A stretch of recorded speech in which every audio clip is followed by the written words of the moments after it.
Okay, so by my first video that I made and posted, I either really jinxed myself or Southwest Train Company have been watching my video I posted.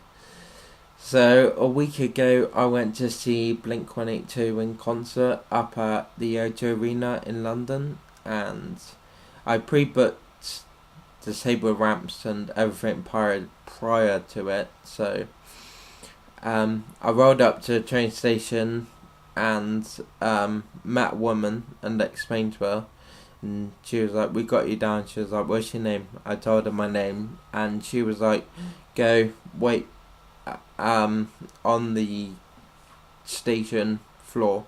She was like, "When the train comes, I'll get the ramp to get you on there." And as soon as the train turned up, she was really surprised that everyone just jumped straight on the train. They could see I was waiting there to get on the train, but they didn't care. They just all jumped on all the other people, which she kind of thought was a bit rude. As she said, she could see I was there waiting, but I wasn't too bothered by it.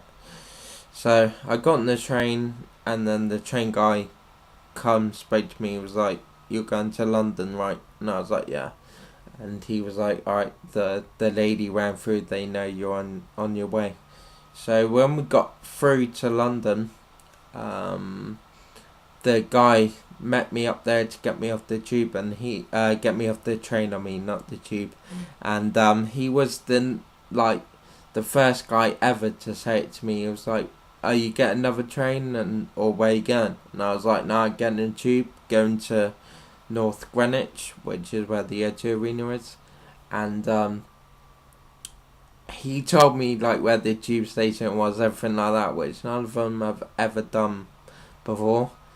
Which I knew anyway, because I've been to London a few times doing that. So I thanked him, and then I went on my way. Got the tube. The tube was easy, because you take the Jubilee line down to North Greenwich, which is only about 6 stops from Waterloo, I think it is. And all the platforms disabled access, literally just jump on. There's no big or low gaps. It's literally same level as tube to the tube stations. It's good. So yeah, got down to the O2 Arena, met my friends down there that I was going to the concert with, and the O2 Arena is absolutely fantastic. All the people are really nice in there, and it is massive. It's really big. I'm not too sure what the capacity is of what it holds, but it's really good. Disabled toilets wise, facilities really good. Most arenas and concert places nowadays, for their disabled toilets, they make you use the radar key, which is this thing. I'm not joking. It might look small here on the video, but the thing is absolutely huge. It is a ridiculous key to carry around. They should make something smaller, but the O2 Arena do not require these for the toilets. All the disabled toilets are open, which is good. They even have hoists in there for people that need hoists. They're really spacious. I don't require a hoist myself. I just take those bar things down and literally just sort of jump and hope for the best. That's my method of getting on and off the toilet. But yeah, really spacious toilets. Their facilities for disabled is really good, and all the staff and that, and they're really nice and friendly, and they will help you out, which is good. So onto the show. They were supported by 2 bands. One band was called 4 Year Strong, which they only I've heard of the band, but I've never really listened to any of their music or seen them live before. But they were good. They only played a few songs because they were the first support band on. But then on come the All American Rejects, and excuse me, I will openly admit right now, on CD there's like 2 of their songs which I don't mind, but if there's any All American Rejects watching this, I'm not going to apologise. They were absolutely awful. The lead singer cannot sing live.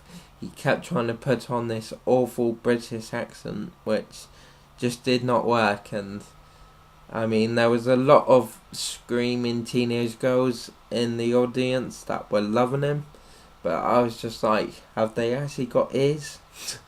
Because he was appalling.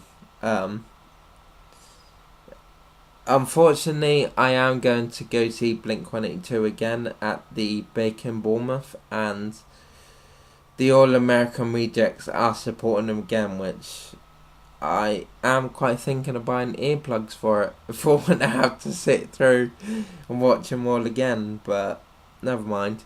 On come Blink-182, and they were fantastic on stage. They've done a lot of the old classic, like the classic songs. They even threw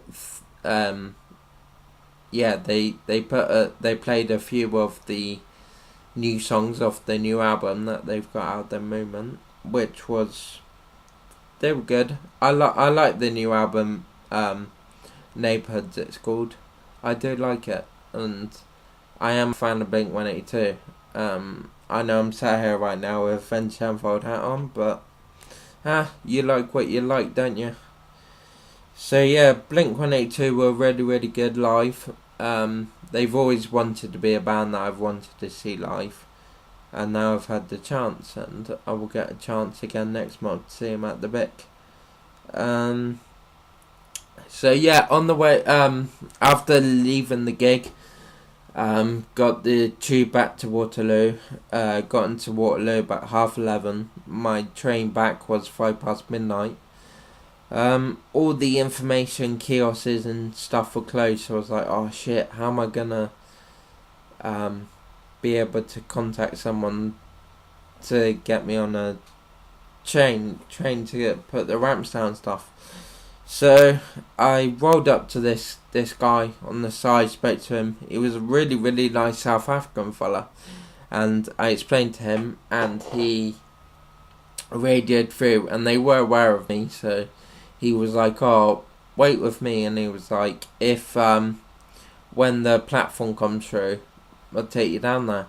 If we can't get anyone to get you on the train, he was like, I'll personally help you on the train myself, which was really, really nice. I've never had any guy like that before.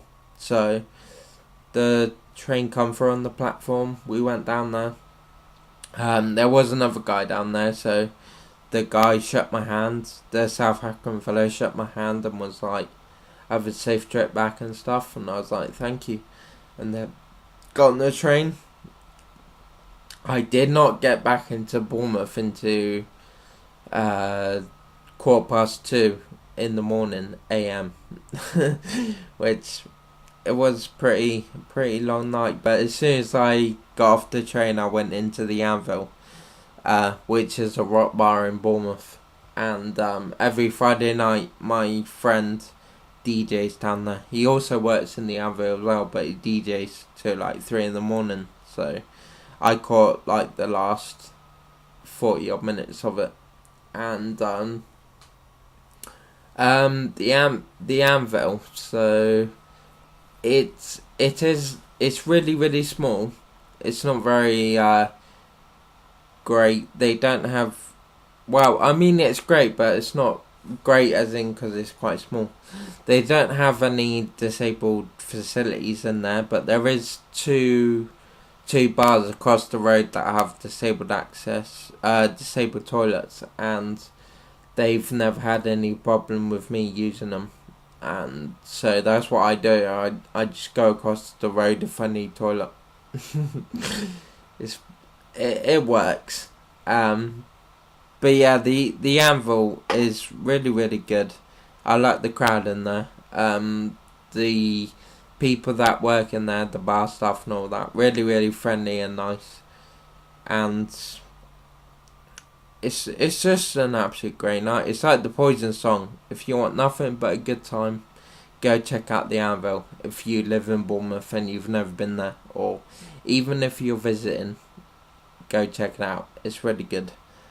The only one bit of problem of travelling wise that I had that whole night was when me and my friend left the Anvil. We got a taxi, and the taxi driver clearly had not been living in Bournemouth that long, because he didn't really know where he was going or anything. Like, we was trying to get him to drop my friend off first and then drop me off, and he was like, no, it'd be better if I drop your friend in the wheelchair off first and then take you. And we were just like, no mate, he lives before me.